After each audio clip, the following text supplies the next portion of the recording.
রমজান শেষ 29-30, মাগরিবের পরে সবাই ছাদে, একজন আরেকজনকে জিজ্ঞেস করে দেখছস? আমি দেখি নাই। শেষ পর্যন্ত ওই টিভির অপেক্ষায় বসে থাকে কিছু আছে কিনা।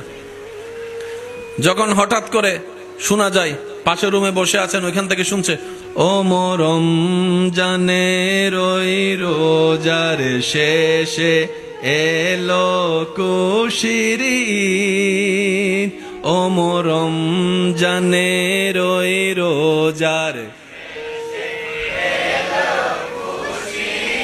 এবার সব দিকে শুরু হয়, ফেসবুক ফাড়াই বেলাই ঈদ মোবারক। কোন সময়ের পর?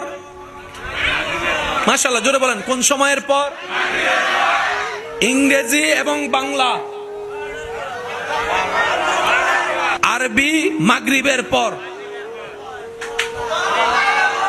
বর্তমান বিজ্ঞান গবেষণা করে দেখে মানব সুস্থতার জন্য এই মাগরিবের পরের টাইমটাই সবচাইতে উত্তম।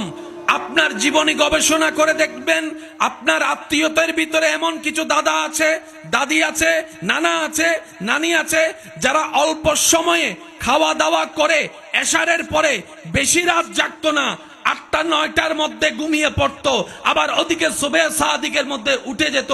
ওনাদের শরীরের এখনো পর্যন্ত যে সুস্থতা, 80 বছর বয়সও দেখা যাচ্ছে। আপনার আমার 30-40 বছরও সেই সুস্থতা নাই। কথা বলেন ঠিক কিনা?